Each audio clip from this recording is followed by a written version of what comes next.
Megan, Friday. No, it's Wednesday. I'm just trying to rush the week along. Get you out of here. Wednesday, August 5th, 4th, whatever it is. 4th. So the hot topics were all things I talked about yesterday. So we started with talking about Governor Cuomo and the allegations against him of sexual harassment, which are very clear. The examples that were given in that press conference yesterday were undeniably sexual harassment. And his then response afterwards to show a montage of him touching people's faces was very weird. His defiant stance about I have never, uh, you know, I've never been sexually aggressive towards anyone, or I've never sexually harassed anyone. And the thing is, in his mind, he probably believes that's true because he doesn't believe that what he did was harassment, because he, as you know, a straight white guy of privilege, believes that he has every right to do the things that he did. Um, it's a fine example of someone like you who isn't actually listening, but just taking their own perspective and saying, I don't care about yours. I know what I think, and it doesn't matter how it made you feel. So, of course, your stance on this was to bring back all of the uh, nursing home deaths that happened at the beginning of COVID, which, again, I think that was a mistake. It was under the CDC guidelines at the time. Um, and listen, you know, New York was the epicenter of the virus when it came to this country, and uh, he was sort of caught flat-footed. So, and with no help, he was getting zero assistance from the federal government. So it was a difficult um, thing for him to manage, and he didn't do the most miraculous job. He did the best that he could. Um, I do remember taking solace in his daily briefings because at least someone was giving us information. But as much as you continually pound on him about that particular aspect of the coronavirus, and specifically at the beginning of the coronavirus, you never seem to lay blame at the former president, the disgraced, twice impeached former president, uh, where he did not help us in any way. He knew it was coming. He did nothing to prepare the country. He left all of us to fend for ourselves. The governors were screwed. And he did it because he knew it was coming into states that were led by Democratic governors. So it's like that was a highly politicized moment that ended up killing hundreds of thousands of people that shouldn't have. So, yes, as much as it was terrible that those people died in those nursing homes that Cuomo sent them back to, that never should have happened, ever. But where is your larger blame for the leader of your own party? At least, in February, when there was a coronavirus briefing, what's his name? Chris in Connecticut, the senator, I can't think of his name. At least he was tweeting like, hey, this is bad. And he's not prepared. Instead of people on your side, like Kelly Loeffler, who got a coronavirus briefing in February and immediately called her stockbroker. And, your best friend, Ron DeSantis, who didn't put in any restrictions in Florida when the vaccines were becoming available, but they were very limited. And we were, it was mostly people were trying to get the elderly vaccinated. He made no appointment situation. Elderly in Florida were camping out overnight to try to get vaccine appointments in some counties, while he was specifically giving away the vaccine to counties that had supported his campaign. Um, and currently, Florida is, I think, responsible for what, 1 in 5 corona uh, uh, virus.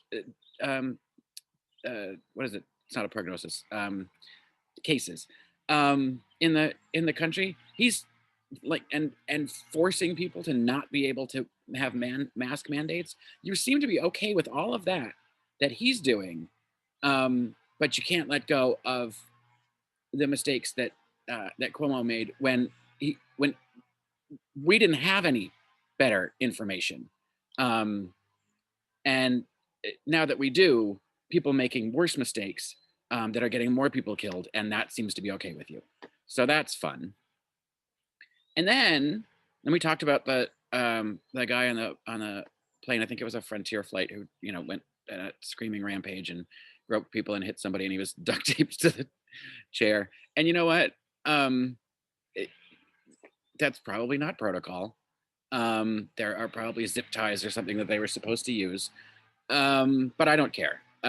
He deserved worse than that. He should be on a no-fly list. He should never be allowed on a plane again in this country. Um, what a fucking moron. And I don't care if he was drunk. And you, of course, that fear mongering. Oh, as soon as there's something that is out of decorum, I think terrorist attack, and they're gonna take the plane down. Do you have any idea how difficult it is to get anywhere near the cockpit in mid-flight? You can't get there. Um, you can't even try. You will get taken down very quickly. So there's, that little bit of fear mongering was an interesting take. And I don't know what Joy's talking about or what sticking her head in there. I don't know. Maybe she hasn't flown in a long time. But then we move on to, I think is it Lieutenant Colonel? I'm terrible with titles, and I know that's disrespectful. But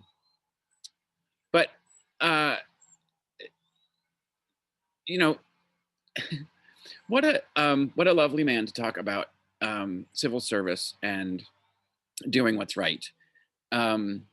It's just interesting because he mentioned several times that he's an immigrant and how the Republican Party and the right-wing media, who love to blame immigrants for everything, never latched on to that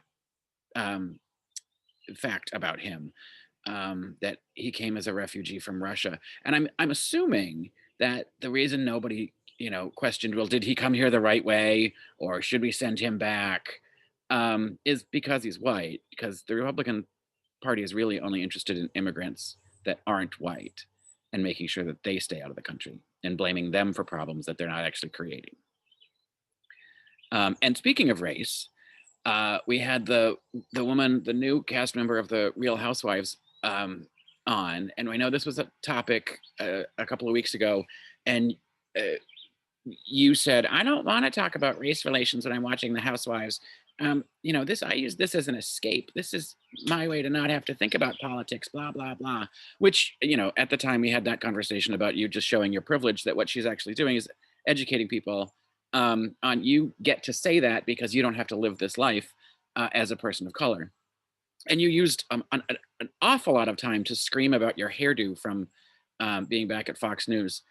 And, I don't want to be anywhere near you when you relook at the tapes from the last 7 or 8 months on this show, because you've had some fucked up lids, girl. Anyway, so you use that opportunity not to talk about the Real Housewives or the show that you love, or what an escape, and to talk gossip about the other ladies or whatever you want to talk about the Real Housewives. You use this to again bring up Governor Cuomo and the nursing homes. One note, pony on Cuomo. And for you to call out nepotism and unprofessionalism, listen, I'm going to agree with you here.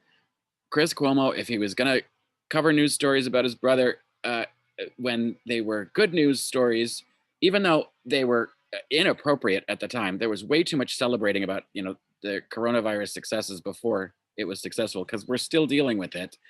So those were inappropriate at the time. And so if he's gonna cover it in the good times, he's gotta cover it in the bad times. You don't have to do an in-depth thing about it, but just to remove yourself and say this is not a topic that's going to be of discussion on my show is pretty lame. But for you to make it a point about professionalism when you just 2 days ago left your own program because you didn't want to talk to a guest, where's your professionalism there, you dumb?